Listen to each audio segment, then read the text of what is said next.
लहसुन प्याज वैसे तो आयुर्वेद में औषधि है। आयुर्वेद में लहसुन प्याज क्या है? औषधि है। गर्मी में प्याज खाने से लू नहीं लगती और सर्दी में लहसुन खाने से सर्दी नहीं लगती। ऐसा आप लोगों ने अपनी नानी दादी से खूब सुना होगा और ये बात सही है, क्योंकि ये आयुर्वेद में लहसुन प्याज का श्रेष्ठ स्थान है। तो आयुर्वेद के हिसाब से दवाई के रूप में लहसुन प्याज का उपयोग आयुर्वेद बताता है। फिर ये साधु लोग कहते हैं लहसुन प्याज ना खाओ, कारण क्या है?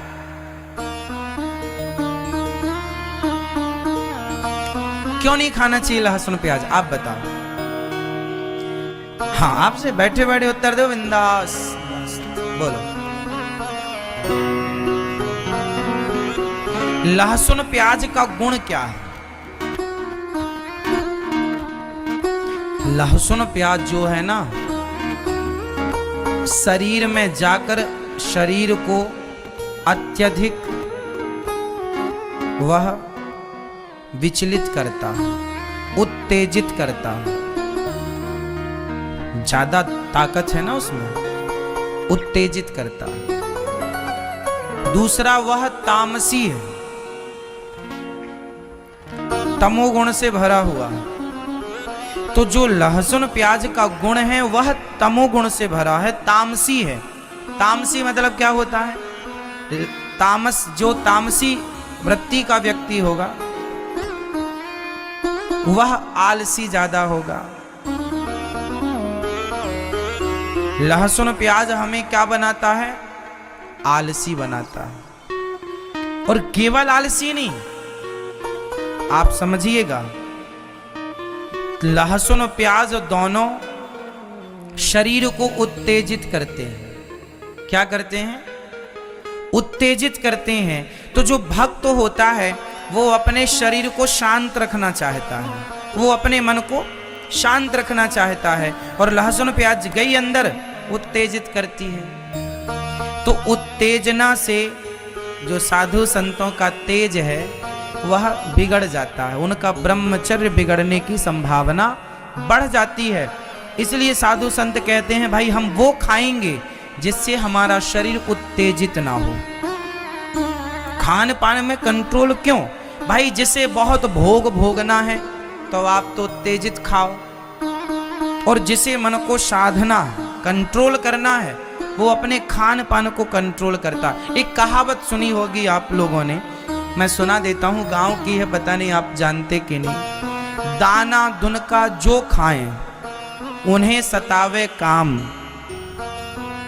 और हलवा पूड़ी जो खाएं उनके मालिक राम। इस बात का अर्थ जानते हैं क्या हुआ? चिड़िया बादाम काजू नहीं खाती, चिड़िया बेचारी खेतों का कच्चा दाना दुनका मिल जाए तो खा लेती है। वो चिड़िया जो जरा सा दाना खाती है पर उसे दाना खाने पर भी उसके शरीर में वो दाना उसे इतना गर्म कर देता है, उसे भी काम वासना सताने लग जाती है। किसे? चिड़िया को। हाँ या ना? कुत्ता क्या खाता है? तुम्हारे घर की बासी रोटी फेंक देते हो, कुत्तों को खा लेते, बिना घी चुपड़ी रोटी, बिना सब्जी डाल के, और वो बासी कुची रोटी खा करके, वो गंदी नाली का कचरा खा के कुत्ता, उसे भी काम सताता है। तो दाना दुनका जे खाएं उन्हें सतावे काम, और हलवा पूड़ी बादाम काजू पिस्ता जो खाएंगे उन्हें कितना सताएगा काम। तो साधु संतों को खान पान अपना कंट्रोल इसलिए रखना पड़ता है क्योंकि जैसा खाएंगे अन्न वैसा बनेगा मन। अब आपको कामी बनना है तो आप भैया खाओ, और यदि आपको संयमी बनना है तो संयमी जिसे बनना है वो अपने खान पान पे कंट्रोल करे। अब ये निर्णय आपका है कि आपको योगी बनना है या भोगी बनना है। योगी बनना है तो आप बिंदास खाओ पियो सब, और योगी बनना है तो खान पान हमारे साधु संत ना, मैं अयोध्या में जब पढ़ने रामचरितमानस गया, आपको पता होना चाहिए साधु कितनी बार खाता है, बोल दो।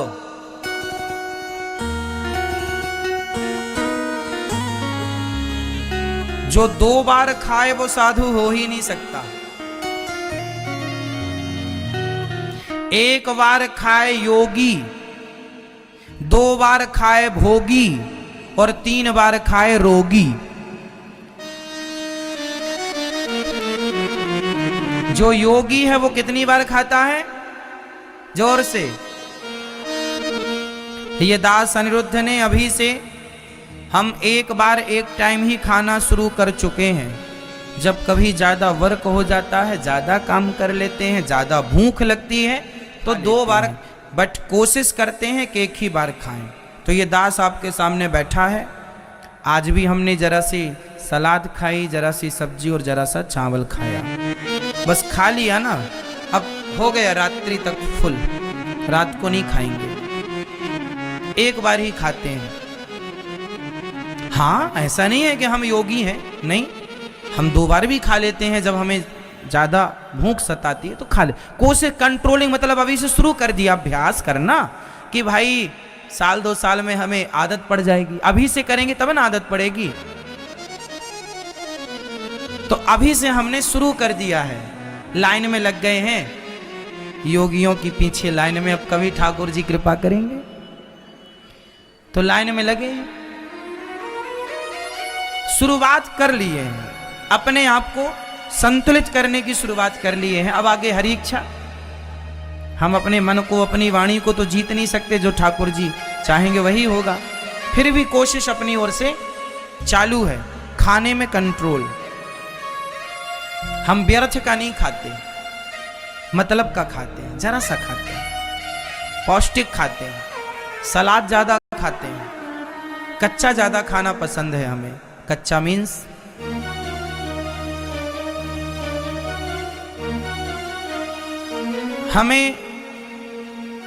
हमें पिज्जा बिल्कुल पसंद नहीं, बर्गर बिल्कुल पसंद नहीं, चाउमीन बिल्कुल, आप 56 भोग बना के रख दीजिए,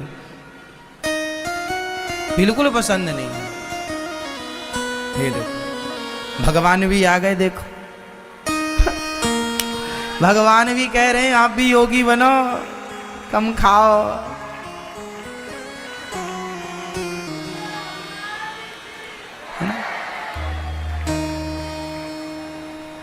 कल ही हमने कहा था कि पानी का कई भरोसा नहीं, कभी बरस जाए। देखो आज ही बरसने लग गए।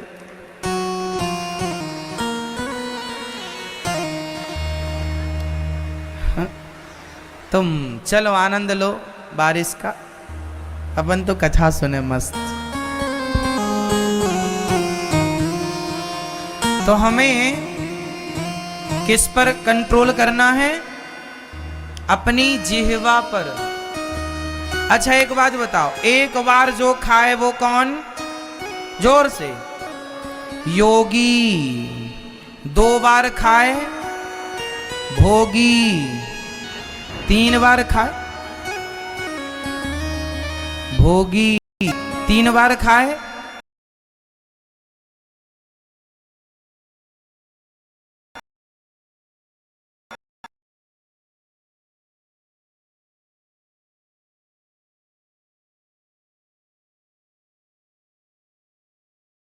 है वो रोगी होगा।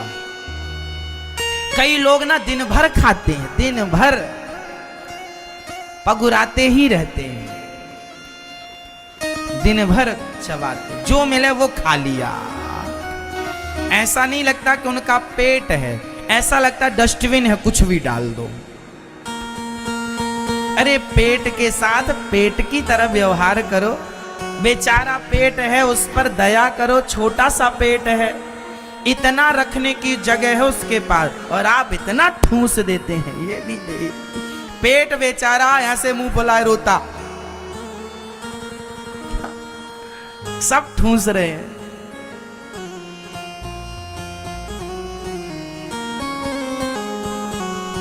खीर बनी तो खीर खा लिया, पूड़ी मिल गई पूड़ी ठूस लिया, रोटी मिल गई रोटी, बड़े मिल गए बड़े खा लिया, दही बड़ा मिल गया दही खा लिया, पेप्सी कोका कोला मिल गई वो पी लिया, जूस मिल गया वो पी लिया, आइसक्रीम मिल गई वो खा लिया, गुलाब जामुन मिल गई वो भी आने दो। अब पेट कंफ्यूज नहीं हो जाता होगा पहले किसे पचाऊं?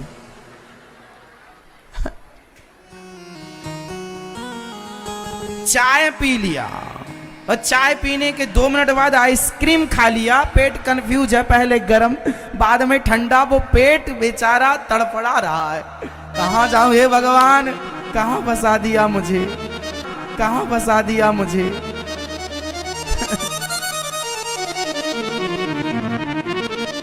मतलब आज हमारे देश में 95% लोग ऐसे हैं हमारे भारत देश में जिन्हें खाने पीने का कोई ज्ञान नहीं है। किसके बाद क्या खाएं और किसके बाद क्या ना खाएं, यह ज्ञान हमारे देश में 140 करोड़ की जनसंख्या वाले देश में 95% लोग ऐसे हैं जिन्हें खाने पीने का कोई ज्ञान ही नहीं। आप खाते सब लोग हैं पर आपको ज्ञान नहीं है। जिनको है उनको प्रणाम करता हूं, आप लोगों को होगा कुछ लोगों को, पर जिनको बहुत लोगों को खाने पीने का कोई सेंस नहीं, ज्ञान नहीं। किसके बाद क्या खाना चाहिए और किसके बाद क्या नहीं खाना चाहिए बताओ। आम रस पीने के बाद पेप्सी पीने से क्या होता है? नहीं पता ना, आदमी मर जाता है, पॉइजन हो जाता है। आम रस और पेप्सी का कोई कॉम्बिनेशन नहीं है, जैसे शहद और घी का कोई कॉम्बिनेशन नहीं है। आप घी भी अमृत है और शहद भी अमृत है, दोनों को पी लो मर जाओगे, पॉइजन हो जाएगा। आप किसी को एक साथ दोनों दे दीजिए तो वो जहर का काम करेगा। खा मत लेना, खा मत लेना, मरने की संभावना बढ़ जाएगी। मतलब हमारे आयुर्वेद में खान पान का एक विधान है, क्या खाना है क्या नहीं खाना, किसके बाद क्या खाएं और किसके बाद क्या ना खाएं। उड़द की दाल आप लोग दही के साथ खाते हैं, उड़द की दाल के बनते हैं बड़े, तो आप दही बड़ा खाते हैं। अब उड़द की दाल और दही का कोई कॉम्बिनेशन नहीं है, लेकिन आप खूब ठूंसते हैं। और शादी विवाह में तो खूब फ्री का मिलता है, खाओ खूब खाओ, भले मर जाएं, कल मरेंगे अभी तो खाओ। शादी विवाह में आदमी सब वहां पर 50 आइटम होंगे ना तो सारा खाएगा, 50 खाएगा। लिफाफा में भले 100 रुपए देगा पर खाएगा 500 रुपए का, वसूल करेगा पूरा, इतना दिया खाएंगे, भले मर जाए कल बीमार पड़ जाए खाएगा बराबर।